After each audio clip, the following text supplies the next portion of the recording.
Hello,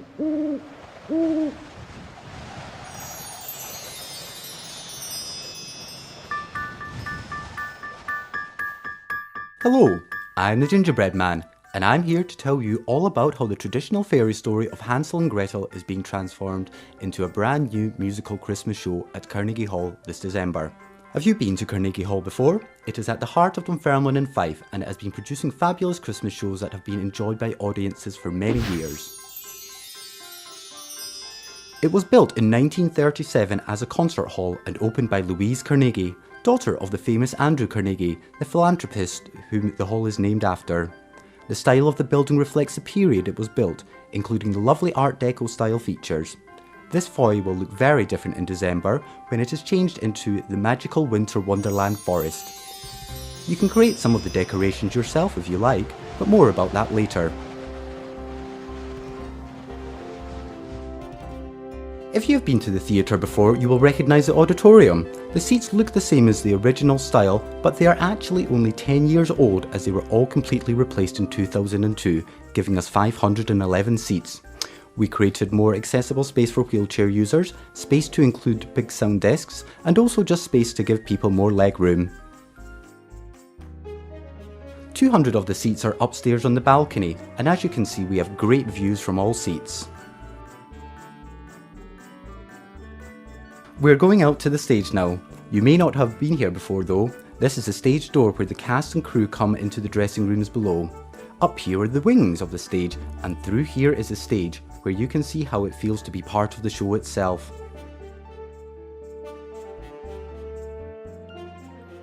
This special seat is saved for the stage manager. He's making sure that everything is happening as it should do on the stage. He has a lot of buttons to push and headphones to stay in contact with the rest of the crew. Now, come with me as we have a look at what the performers get to see when they are up on the stage. This is a view that the performers have of the audience. Lots of empty seats now, but come opening night they will be full. Will you be there?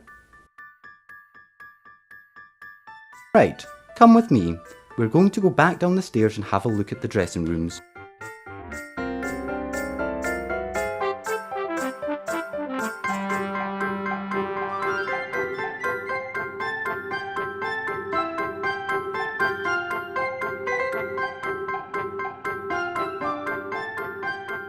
This is where magical transformations take place as the cast get into character. Is my makeup okay? So, now you have had a quick look at where we are holding our show, what about the people creating it? Carnegie Hall is part of an organisation called On at Fife, and they are creating this brand new show. The first step is to write it, and luckily we have an expert to call on, writer and director Jonathan Stone, who has been working on pantomimes and Christmas shows for over 20 years. Let's find out more from him. What are the key elements to making a successful show? There's lots of key elements, but I suppose the most important element is it's got to be fun. It's got to be entertaining, both for the mums and dads and all the kids. It's got to have a great story. Fabulous actors, fabulous music, so lots and lots of elements.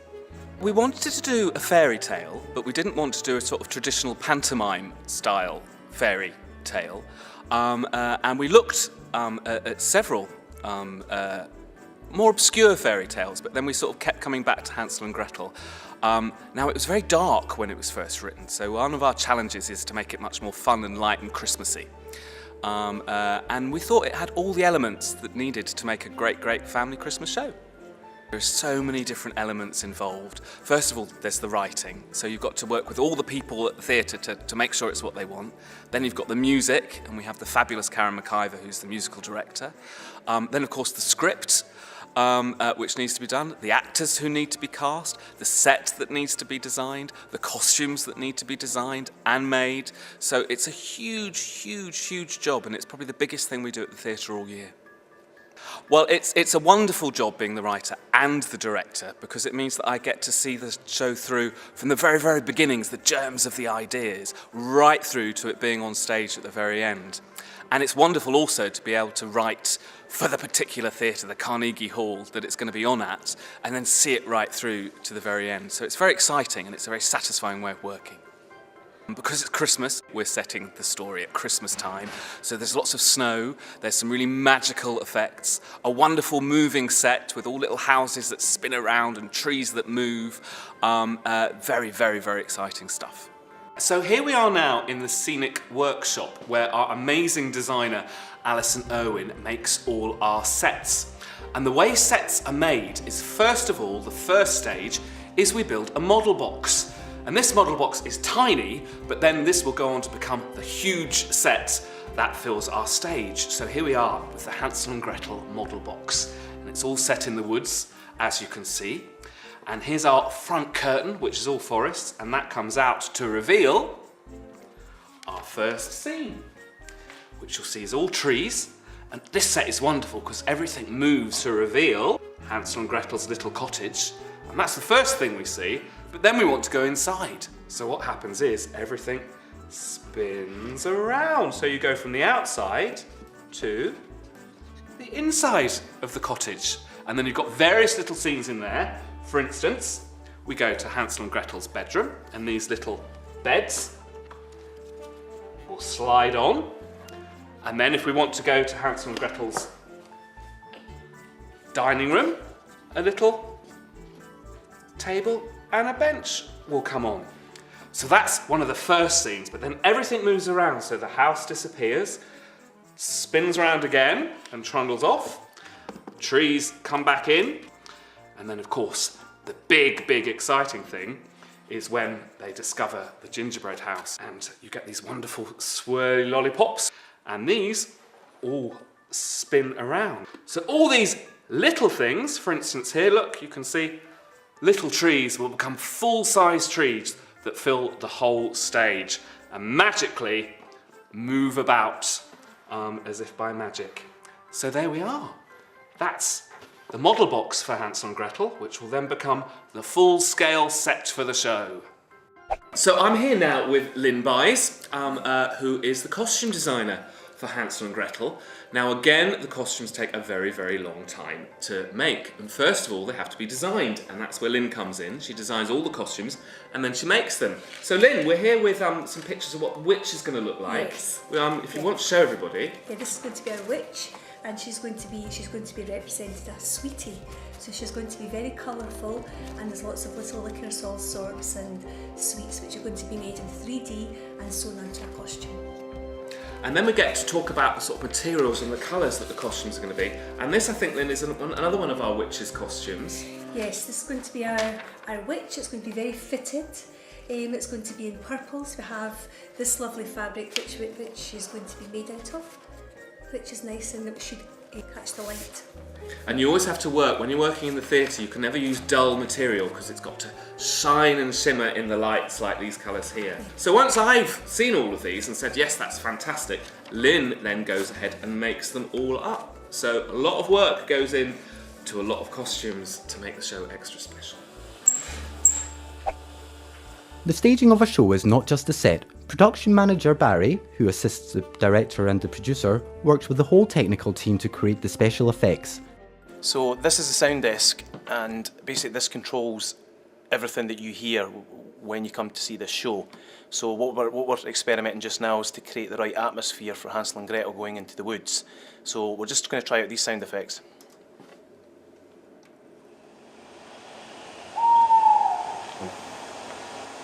So right now we think we're kind of getting there, but we think we've added in maybe a bit too much wind rustle and possibly a bit too much of the owl going. So we're going to revisit that and re-edit it and then play it back again. The technical team here, they work the sound, they work the lights, and they support stage management in creating the overall effect that we do for a show here. So this is the lighting control desk, and through this we can literally create hundreds of different lighting effects that add atmosphere to the show. So on here we can add in some more lights, and then once all the lights are sort of added in to help sort of bring out the atmosphere of the lights, we'll then add in the haze. Of course, any show needs a cast. The professional actors are auditioned and booked well in advance of the show, but they only actually get 2 weeks to rehearse before the show begins. Hansel and Gretel also gives local children the chance to perform as part of the chorus. Singing, dancing and acting are all required. It's hard work, but it's lots of fun. Here, choreographer Susie Budd is putting some of the kids through their paces.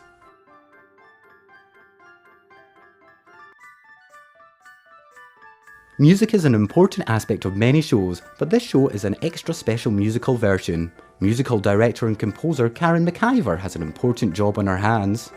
Karen, can you tell us more about the music in Hansel and Gretel? So this year's version of Hansel and Gretel at Carnegie, what we've looked at is take some famous tunes and adapt them to fit in with the script.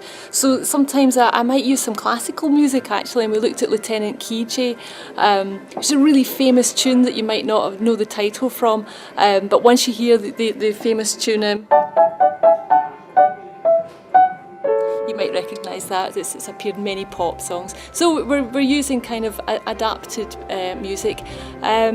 Also, I've looked at Sesame Street and found some great stuff from Sesame Street, so the kids will love that.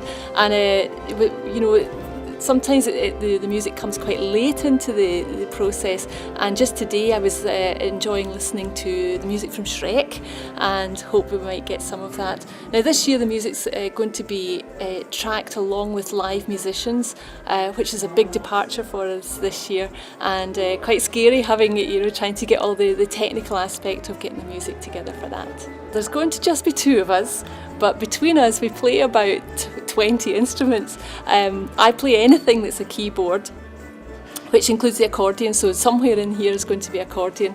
And our percussionist is probably not going to play kits that you would expect, but we're going to have things like xylophones and gongs and timpani, so big sounds that we're looking for the score.